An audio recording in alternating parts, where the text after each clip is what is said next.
사람이 고아로 자라는 것만 해도 참 불쌍하고, 장애로 자라기만 해도 불쌍하고, 광야에 사는 것도 불쌍한데, 무비보셋은 이 세 가지를 다 몸에 짊어지고 살아갔으니 무비보셋의 인생이 참 얼마나 쓸쓸하고 불쌍한 인생입니까? 그런데 어떻게 광야 깊은 로드발에 숨어 있는 이 무비보셋을 다윗이 알았던지 자기에게 소식이 들려오는데 당장 다윗 왕 앞으로 오라는 겁니다. 어떤 마음이 들었을까요? 드디어 이제 전왕의 식구들을 다 멸하는 시간이 왔구나. 자기의 죽음이 자명해진 마음으로, 도살장으로 끌려가는 마음으로 지금 궁으로 무비보셋이 끌려와 있습니다. 다윗 앞에 끌려와 고개도 들지 못하고 언제 자기 목으로 칼이 할 시간도 없이 내리쳐 목이 잘릴지 모르는 벌벌벌 떨면서 죽은 자와 같은 마음으로 엎드려 있습니다. 이제 조금의 의심도 없이 여봐라 저놈의 목을 쳐라 라고 하는 말이 들릴 만도 한데, 들려오는 소리가 너무나도 부드러운 소리가 들립니다. 무비보셋이여. 아마 무비보셋이여라고 하지 않았겠죠. 무비보셋아 하고 이렇게 얘기했겠죠. 그때에 무비보셋이 얘기합니다. 예, 제가 당신의 종 무비보셋입니다. 내가 당신 친구 아들입니다라고 하지 않고 당신의 종 무비보셋입니다. 그때에 다윗의 이야기가 쭉 이어집니다. 무비보셋이여, 내가 너의 아비 요나단에게 많은 사랑의 빚을 졌다. 너의 아버지와 내가 옛날에 약속하나 언약을 세웠다. 뭔 줄 아느냐? 너의 집안 사람을 내가 지켜주겠다는 약속이다. 내가 이제 그 언약을 기억하고 지키려 하노라. 내가 지금부터 너에게 은총을 베풀겠다. 헤세드를 베풀겠다. 지금부터 너의 아버지 땅뿐 아니라 너의 할아버지 사울에게 속한 땅까지 너에게 다 되돌려주겠다. 로드발에 더 이상 거하지 마라. 그 기름진 땅을 되돌려주겠다. 그리고 너는 오늘부터 내 아들이 될 것이고 왕자가 될 것이다. 오늘부터 나의 많은 왕자들과 똑같이 옷을 입고 왕궁에서 살게 될 것이고, 매 식사 때마다 왕자들과 똑같이 내 식탁에 앉아서 먹게 될 것이다. 지금부터 너의 생명을 내가 지켜주겠다. 지금 무비보셋에게 무엇이 임한 것입니까? 은혜가 임한 것이죠. 은혜 중에서도 헤세드의 은혜가 임한 겁니다. 그 말을 들은 무비보셋의 반응이 고맙습니다 하면 되는데, 이 놀라운 헤세드의 은혜를 받은 무비보셋이 고백하는 이 고백이 또 어떤 인생을 살아왔는지를 말해주고 있어서 가슴이 먹먹합니다. 이 다윗의 이 은총 앞에 그가 얘기하는 게 이겁니다. 8절에 그가 절하여 이르되 이 종이 무엇이기에 왕께서 죽은 개 같은 나를 돌아보시나이까. 오늘 제목이 어찌하여 나를 돌보시나이까인데, 무비보셋이 이 종이 무엇이기에 왕께서 죽은 개 같은 나를 돌아보시나이까. 그런데요, 우리 한국말 번역은 죽은 개 같은 나로 되어 있는데 원어를 해석하면 조금 의미가 다릅니다. 죽은 개 같은 나가 아니라 나는 죽은 개입니다 이렇게 되어 있습니다. 그러니까 죽은 개 같은 나라고 할 때는 아직도 나가 살아있는 고백이지만, 원어대로 고백을 하면 나는 죽은 개입니다. 자기를 개 같은 나가 아니라 개라고 표현하고 있는 겁니다. 죽은 개. 훨씬 더 비참한 고백입니다. 훨씬 더 자기를 비참하게 만든 고백입니다. 죽은 개 같은 나를 돌보시나이까 아니라 왕이시여 모르십니까? 나는 죽은 개입니다. 어찌하여 죽은 개를 돌보시나이까? 그야말로 무비보셋의 삶은 죽은 삶이었죠. 살아도 죽은 자처럼 산 것 아닙니까? 아마 그 광야로 보내면서 사람들이 말했겠죠. 너는 살아도 산 것이 아니다. 네가 살았다는 것을 아는 순간 모든 사람이 널 죽일 것이니 너는 오늘부터 죽은 사람이다 라고 아마 어릴 적부터 주입시켰던 것 같아요. 그래서 나는 죽은 개입니다. 그런데 죽은 자였던 무비보셋에게 헤세드, 하나님의 이 언약의 은혜가 임하니까 죽은 자가 살아나게 되었습니다. 무엇이 살아났나요? 빼앗겼던 왕자의 신분이 다시 회복되어지고, 빼앗겼던 땅이 회복되어지고, 찢겨져 버린 왕자의 세마포 옷이 다시 입혀지게 되고, 도망자로 살았던 그가 왕의 식탁에서 먹게 되었으니, 헤세드가 임하니까 죽어버린 모든 것이 살아나는데, 신분도 살아나고 소유도 살아나고 내 옷도 살아나고 밥을 먹는 위치도 살아나고, 이것이 헤세드의 은혜입니다. 너희는 왕같은 제사장이요 그의 소유된 백성이요 거룩한 나라요, 너희를 어두움에서 불러내 빛 가운데로 거하게 하신 그 은혜가 지금 무비보셋에게 그대로 왕같은 제사장으로 신분이 회복되고, 소유된 백성으로 토지가 회복되어지고, 어두운 나라에서 빛의 자녀로 부르신 것처럼 로드발에서 왕궁으로 옮겨진 것이 바로 무비보셋에게 임한 은혜였다는 겁니다. 여러분, 헤세드가 임하면 신분이 회복되어져서 죄인에서 의인이 되는 것이고, 마귀의 나라에서 하나님의 빛의 나라로 들어가는 것이고, 하나님이 에덴 동산에서 주셨던 모든 풍성한 것을 마귀가 다 도적질하고 멸망시켰지만 하나님이 풍성하게 되돌려 주시는 줄 믿습니다. 이게 바로 은혜가 임할 때 일어나는 사건이지요. 자, 여기에서 무비보셋에게 지금 어마어마한 축복이, 어마어마한 은혜가 임했는데 왜 무비보셋이 이 은혜를 받고 있는지를 생각해야 됩니다. 무비보셋이 이런 걸 받을 만한 공로가 있나요? 자격이 있나요? 무엇을 자기가 했던 노력이 있나요? 무비보셋이 이러한 은혜를 받을 일은 하나도 없습니다. 무비보셋에게 이 엄청난 헤세드가 임한 이유는 딱 한 가지입니다. 요나단 때문에. 요나단과 맺은 언약 때문에 혜택을 누가 입어요? 그의 아들인 무비보셋이 입게 되더라는 겁니다. 무비보셋이 받은 은혜는 무비보셋 때문이 아니라 요나단 때문이었다는 것. 우리는 이 무비보셋과 다윗의 모습에서 하나님과 구원받은 우리의 모습을 보게 됩니다.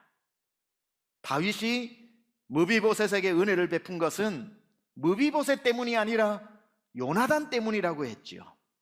하나님이 우리를 구원하신 것은 우리에게 공로가 있거나 우리에게 잘남이 있거나 우리의 어떤 노력 때문이 아니라 예수님 때문에 우리를 구원하신 거지요. 다윗이 무비보셋을 구원한 것은 요나단 때문이었던 것처럼 하나님이 우리를, 무비보셋과 같은 우리를 구원하신 것은 우리 때문이 아니라 예수님의 공로 때문에 우리가 구원을 받은 것입니다. 우리가 하나님의 은혜로 구원을 받은 것은 예수님의 공로 때문에 그 공로의 값을 우리가 받으니 이걸 아무 공로 없이 받게 되는 헤세드의 은혜라는 겁니다. 히브리어에는 은혜가 세 종류가 있습니다. 첫 번째, 가장 강력한 은혜를 헤세드라고 해서 언약에 기반한 은혜, 이건 unbreakable입니다. grace, 누구도 깰 수 없는, 시간이 간다고 변화되지 않고, 이 헤세드는 한 번 맺으면 끝까지 가는 은혜를 헤세드라고 그러고요, 불쌍해서 사람에게 이 자비를 베푸는 것, mercy, 자비를 베푸는 것을 라함이라고 그러고요, 나는 괜히 저 사람이 좋아해서 사탕 하나씩 주는데 그 사람 손에는 2개 주는 것을 호의라고 그러죠. 호의, favor 영어로. 그것은 헨이라고 합니다. 헤세드가 있고 라함이 있고 그리고 난 뒤에 헨이 있는 거지요. 오늘 이 다윗이 무비보셋에게 베푼 것은 사탕 하나 더 주는 헨이나 이번만 내가 봐줄 테니까 너 안 죽인다, 그것만 해도 고맙다고 생각하고 끽소리하지 말고 광야에 가서 살아라고 목숨만 살려주는 것을 자비 정도로 본다면 라함이겠지만, 그 정도가 아니라 요나단과 맺은 언약을 기억해서 너의 모든 소유를 돌려주고, 너의 생명을 내가 지금부터 끝까지 내가 군사를 다 보내어 지켜주고, 너의 신분을 회복시켜주고, 이 백향목 궁에 나와 함께 거하며 날마다 산의 진미를 내 식탁에서 먹자라고 이야기하는 이것은 햄도 아니고 라함도 아니고 바로 헤세드, 너의 아버지와 맺은 언약이니 이것은 깰 자가 없다라고 주는 놀라운 은혜라는 겁니다. 다윗이 지금 무비보셋에게 내가 내게 은총을 베푸노라 라고 하는 히브리어를 찾아보세요. 헤세드라고 써놨습니다. 자, 그렇다면 왜 다윗은 요나단과 맺은 이 언약을 반드시 지켜야 하는 것일까요? 아니, 사람과 사람이 약속을 했으면 지나다가 보면 약속이 잘못되면 수정할 수도 있고 뭐 바뀔 수도 있고 그래야 되는 거 아닙니까? 그런데 왜 다윗은 요나단과의 약속을 무조건 지켜야 하는 것일까요? 만약에 요나단이 살아있다면 나중에 마음이 서로 바뀌어서 야, 우리 한번 커피 한잔 하자 모여가지고, 야, 그때 내가 정신이 없어가지고 너무 급한 나머지 너무 세게 약속했다, 좀 바꾸자, 뭐 수정을 해서 서로 다시 어그리먼트 동의를 하고 뭐 이런 수정안을 낼 수가 있겠지만, 그날 그렇게 그렇게 언약을 맺고 난 뒤에 요나단이 죽었습니다. 요나단이 죽었으니 이제 이 언약을 변개시킬 수도 없고 수정시킬 수도 없고 취소시킬 수도 없는 거지요. 언약 맺은 자가 죽었기 때문에. 따라서 이거는 무조건 지켜줘야 하는 언약이 된 것이지요.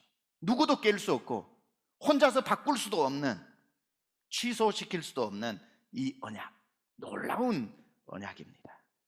하나님이 우리를 이토록 구원하시고 구원하신 우리를 포기하지 않고 구원을 중간에 취소시키지도 않고 날 구원하겠다는 창세전의 약속을 지키신 것은 여러분과 맺은 약속이 아니라 성부 하나님이 성자 하나님과 약속하신, 하나님과 하나님이 맺은 약속이기 때문에 실수가 없는 약속이고, 이 약속을 성자 되신 예수님이 우리의 죄를 대신 짊어지고 십자가 위에 죽으심으로 언약을 완성시키셨기 때문에 이 언약은 더 이상 죽음으로 완성시키고 이 언약을 예수님 편에서 이루어내셨기 때문에 그 하나님과 성부와 성자가 맺은 언약은 영원토록 변치 않는데, 그 약속이 뭐였냐면 아들 성자의 죽음의 대속으로 말미암아 구원할 자를 내가 지켜주리라.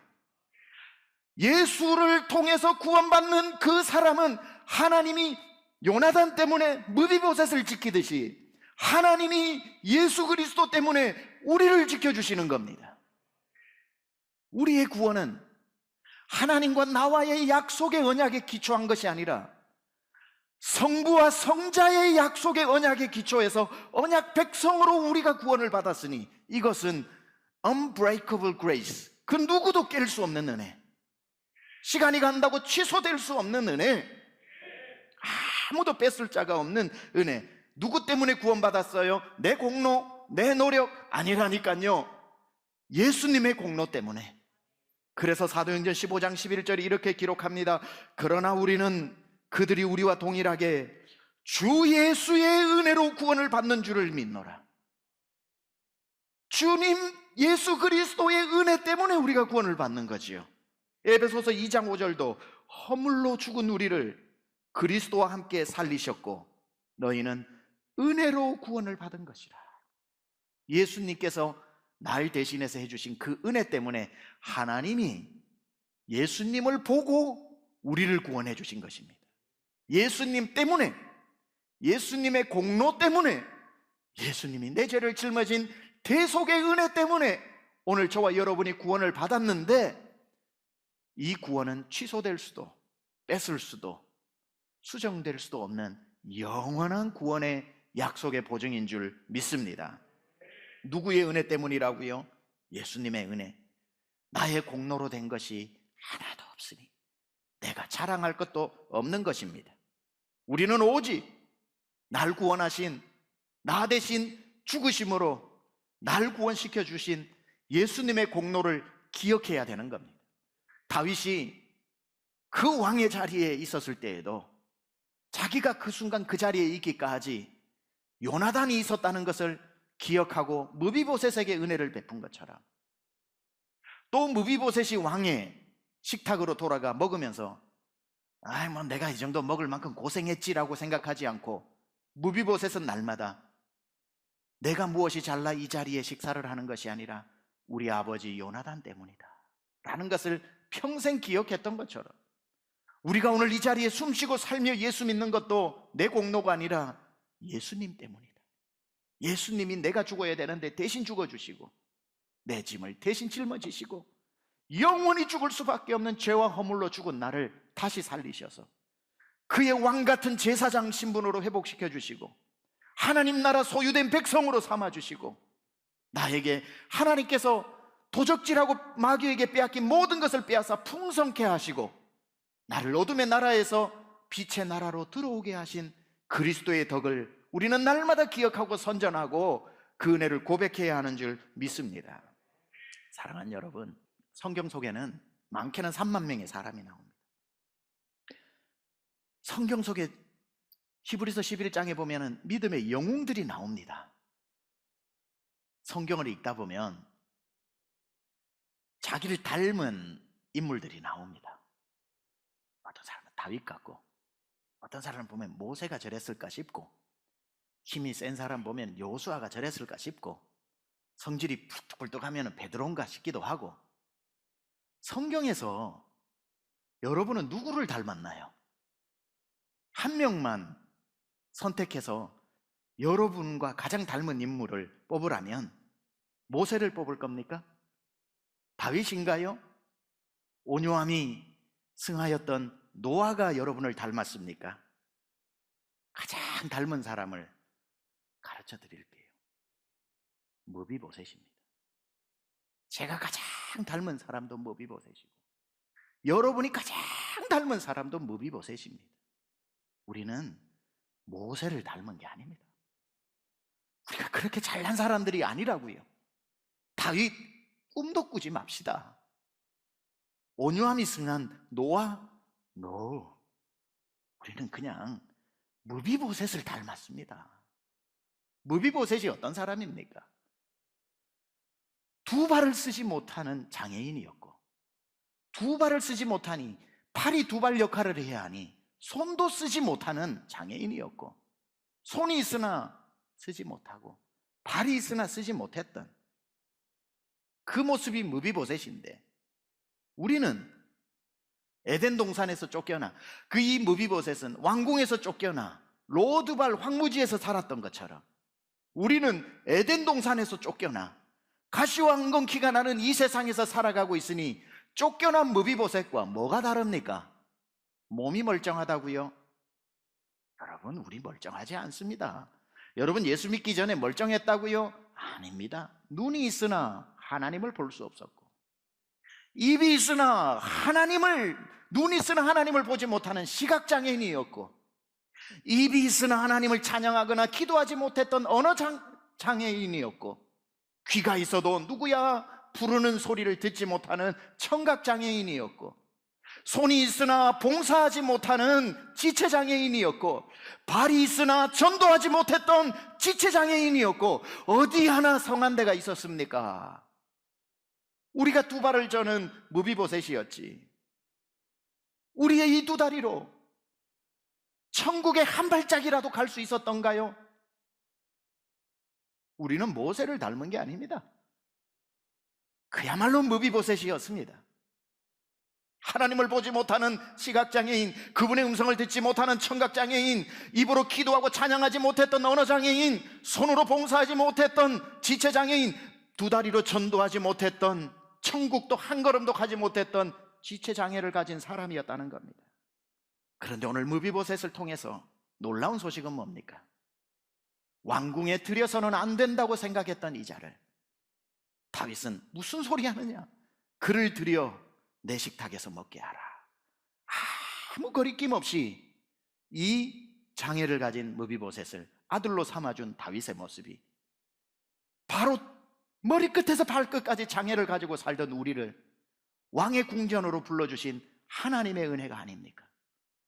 바로 이 가장 강력한 헤세드를 받은 사람은 먼 곳에 있는 누군가가 아니라 바로 오늘 자리에서 예배하는 여러분이요 저라는 사실입니다. 이제 여러분, 이 얘기만 하고 마칠게요. 저는 이것을 이렇게 천국의 모습을 한번 상상해 봤습니다. 여러분, 상상은 자유입니다. 그렇죠? 천국의 저녁 식사 시간이 되었습니다. 딸랑딸랑딸랑, It's dinner time. 저녁 식사를 알리는 종이 울리고, 그토록 그립던 예수님이 가장 먼저 그 식탁 장소로 들어와 가장 상석에 앉아 저녁 식사를 기다립니다. 그리고는 두 번째로 문을 열고 들어오는데 수염을 길게 기르고 딱 봐도 교양미가 넘치는 모세가 들어옵니다. 모세가 왼편에 자리를 합니다. 자리를 할 때 예수님께 물론 목례를 하고 왼쪽에 앉습니다.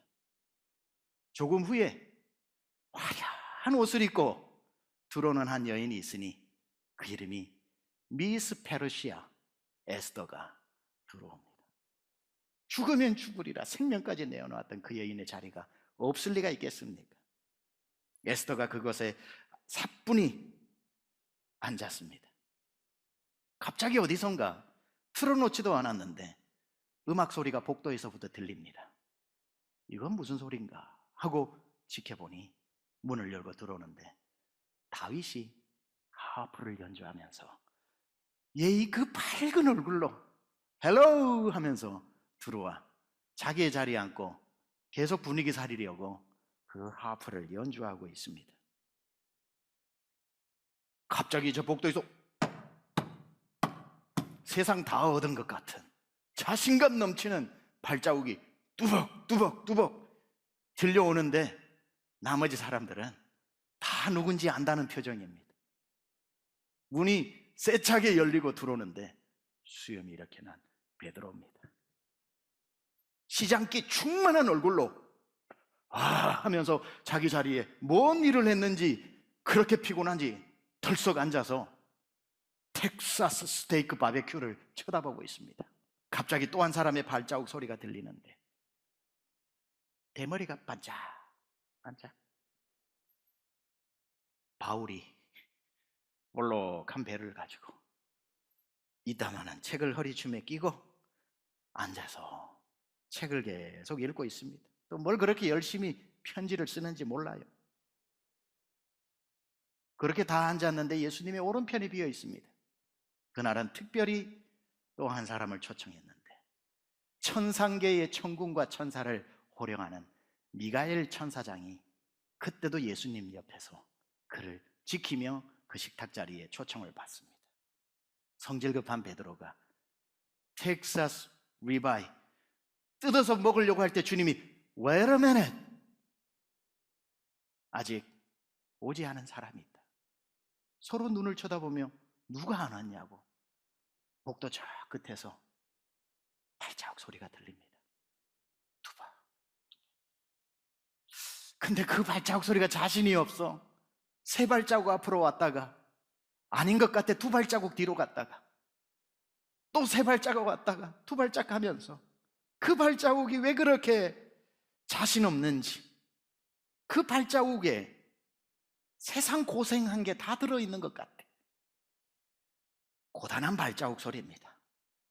점점 그 발자국 소리가 가까워지고 모세도 그 문을 향해 있고 에스더도 그 문을 향해 있고 배고픈 걸 꾹꾹 누르면서 베드로도 그 문을 쳐다보고 있고 바울도 그 문을 쳐다보고 있고 미가엘 천사장도 그것을 쳐다보고 있는 그때에 문소리가 쭉 들리면서 열리는데 그곳에 누가 서 있습니까? 바로 여러분이 서 있는 겁니다. 은혜가 무엇입니까? 자격 없는 자에게 베푸시는 은혜. 오늘 무비보셋의 고백처럼 주여 내가 무엇이기에 내게 이 헤세드를 베푸시나이까. 오늘 이 은혜가 여러분 가정에 충만하게 넘칠 수 있기를 우리 주 예수 그리스도 이름으로 축원합니다.